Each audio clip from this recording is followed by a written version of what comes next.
Welcome back to 5 Live on this Thursday. Lawmakers are urging Facebook to drop plans to release a new Instagram app that targets kids, plus how Robert's beloved cryptocurrency is harming our precious, precious environment. Here to help us break all that down, Emma Fife from Venn. Venn is a 24-hour streaming network covering video games, pop culture, and so much more. Hi, Emma. Hello. Happy Thursday. Happy Thursday. I'm a little concerned about this first story. Young people spend a lot of time on social media, but now Facebook is targeting kids at an even younger age. I think it's fair to ask, is this a good idea? I think we all know the answer, and our gut is no, but what say you, Emma? Probably not. Yeah, so basically, kids are being targeted for Instagram and its parent company, Facebook. They basically identify kids under 13 as a lucrative demographic and are angling to make a kid-friendly version of the popular photo-sharing app.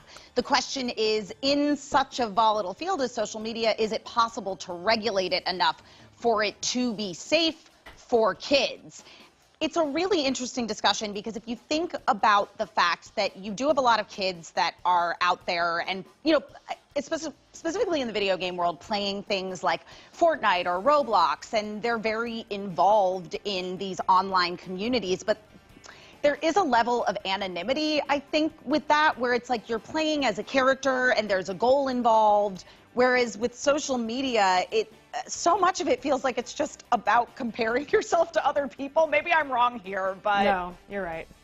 Yeah, let's keep it that way, right? Isn't that what we're saying? No, of course not. That's a really good point. And I guess the question is, if kids are already on there, which they probably are, is this just sort of like a stopgap for a better version of an already bad situation? I mean, it's very possible. I think when you talk about creating something that is specifically targeted at kids, how do you create a social media sharing app that is focused on children? How do you regulate that? How do you keep it like safe for a younger audience? And I don't know what the answer is because the internet is kind of the Wild West. It's the worst. And I'll tell you what, it's weird because I started thinking about YouTube Kids, right, which was the same sort of concept a couple years ago, where it was the right idea. They said, Google said, we're going to make a platform. It's going to have very specific rules about what can be posted here, what kind of advertisers can actually advertise here, and specific rules, I think, about comments and commenting and sharing and that kind of stuff. And of course, what happened was a bunch of, I believe, Russian AI farms started creating content that specifically was just going to work on the YouTube Kids algorithm, and what it ended up being was scary and often emotionally manipulative content that kids, like adults, would click on. So it is a little weird that I don't know what will happen. And honestly, I'm just so happy that I never had social media up until I was like 20 years old, because the kind of things that I thought about or the kind of things that I posted about, even if they were going to get me canceled, are just so embarrassing that I would rather... Come on, Andy, you mean you don't have a live journal from like when you were 17, 18 years old? Listen, Emma, I still have access to my MySpace, and it is horrifying. My Zynga is out there. I don't want people to Zynga, right? What was it? Well, I don't remember. Zynga, yeah. Zynga. No, you nailed it. My Zynga is out there somewhere. I hope no one finds it. Blinkman1884 was really into Blink 182.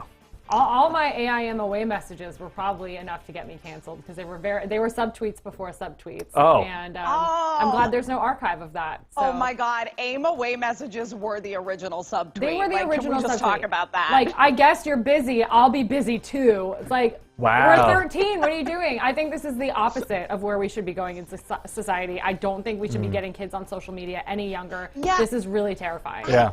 And this is the thing is, I am all for creating safe online communities for kids, because the fact of the matter is that, like, I'm involved in so many amazing online communities, and there are so many people out there that are in situations where they live in really small towns, they maybe feel underrepresented, they have trouble finding people that they connect with in their like limited actual real life circle. And so I'm for online communities, particularly for young people, but I don't think that social media is the way you do that. And I'll say this, the one upside of getting these kids off of Instagram is that it'll make it easier for me to make content, because because the kids are so good now. That's who's famous on Instagram.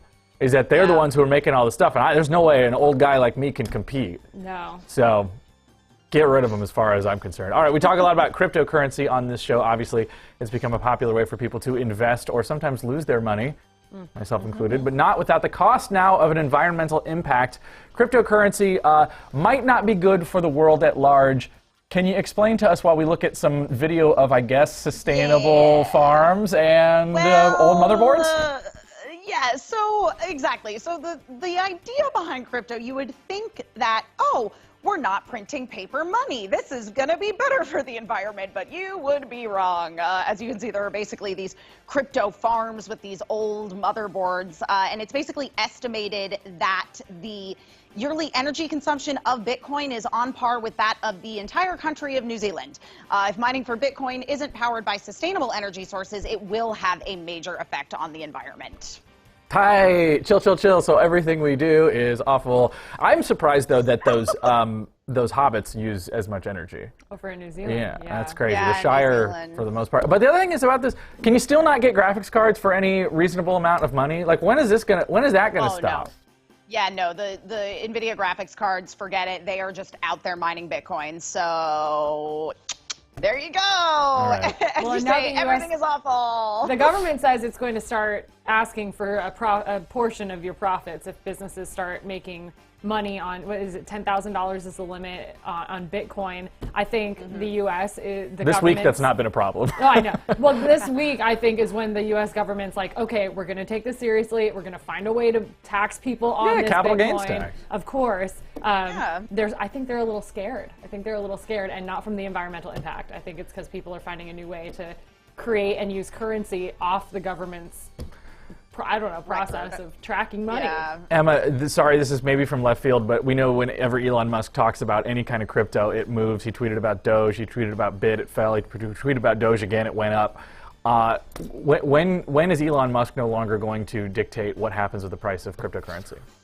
Oh my God. I think that Elon Musk will stop dictating what happens to the price of cryptocurrency probably somewhere around the year like 2070. I'm pretty sure that Elon Musk is a robot, life so expectancy. he's just going to transcend. Yeah, his life expectancy is a little longer because he is himself part Bitcoin. So unfortunately, I think we have a bleak future ahead of us. Great. Well, always feel good whenever we talk to you. Last week, we talked to you about T-sports, traditional sports, which we just call sports. Sports. But the popularity of now esports, which means we need a different letter for the regular one. Yep. And it's a viable career path, so much so that there are even professional esports teams. So who should we be rooting for in the esports world?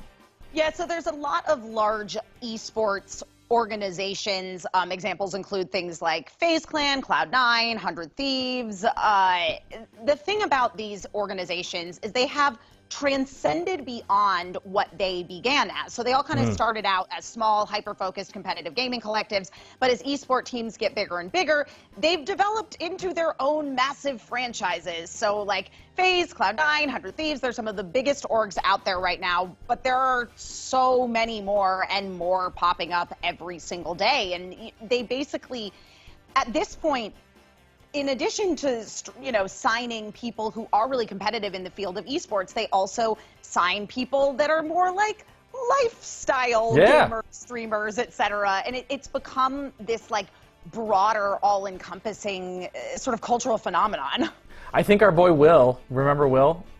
From our show that I worked with a million years ago, signed with 100 Thieves, I think, most recently. I don't know if that's public, but he did. And the crazy thing about is 100 Thieves just, because he's done stuff with you guys, I think, as well, right? I believe. Yeah, Will Neff, yeah, Will Neff is one of the most insane people I've ever met, and I love him very much. But when you look at all these conglomerates, right, they become these lifestyle brands. A lot of them are hype houses. Like 100 Thieves, I think a lot of them sort of lived together for a while. They make lifestyle content together. This is sort of that extension, I think, of maybe when we go back 15 years from like the G4 clan to the original vloggers to Fine Brothers to now, obviously, whatever this new version of it is. Who has heat, though? Right? FaZe Clan, very, very big. 100 Thieves seems like it's just exploded out of nowhere. What's going on there? 100 Thieves is Definitely blowing up. And again, I think it just really boils down to they've become these sort of superpowers where they're like assembling Avengers teams of people who are already out there in the space creating content. I mean, I think that the next big step is obviously we talked previously about the fact that a lot of colleges have like esports programs and things now. But I think that the next thing is truly like these brands going through and, you know, picking talent and developing them. I mean, FaZe Clan already does that. They have like a FaZe Academy, basically, where they're like, oh, look at these people who are gaining some momentum in the gaming space. We're going to train them to be part of our crew. My agent said 2 years ago when we met for lunch, he was saying, oh, I just got out of a big meeting with EA. We're focusing on esports people now. Like they're going for that, and they're making a lot of money. And our invites must have gotten lost in the mail to join that FaZe Academy and become huge, famous. Just got overlooked. I don't know what happened to. Check but my email I respect this so much because it's. I mean, it's kind of cool if you're in this world that you can root for your teams. There might be drafts. I don't know. But as a T-Sports fan, I see why this is cool and fun and popular. It really isn't any different than finding your favorite friends that were really good at beer pong and creating the dream team in your early 20s. No, I don't think there's any difference. Professional beer pong league, that's coming next. That's what I'm saying. They have Cornhole League. Why not have esports? Yeah, of course. Yeah. Well, but I think you're right. There is a title shift now from, okay, these are just organized teams that have that are just competing in these major competitions. These are people now who we care about, or I guess viewers care about. Mostly younger people care about because they all live together. They even play separate games for the most part. It's really fascinating how that's transitioned. It is, and it's curious too, because as you say, like, it isn't just about the esports anymore. It's this weird hybrid almost of sports competition and reality TV and integrated marketing. Well, it sounds like paradise. I'm so glad I'm a part of it. But where can people go to find more about this and more from you and the team at Venn? Yeah, you can check out everything Venn's got to offer at Venn.tv. Also our YouTube channels, which are Venn Download, Venn Esports, and Venn Plays. And you can catch me, Emma Fyffe, all over the internet at Emma Fyffe, wherever Emma Fyffes are sold. What is your drink tonight for Thirsty Thursday? Oh, man. So we were working with just like what we have laying around the office. And we've got some Campari and vermouth, and a little bit of Windex. Gin. So a little Windex, So we're gonna make just a good old-fashioned Negroni, just as Stanley Tucci would have wanted it. I don't know if you all saw the video. Negronis, but yes. Perfect. So we'll check that out. Venn.tv. Emma, thank you. Of course. We'll be right back on 5 Live.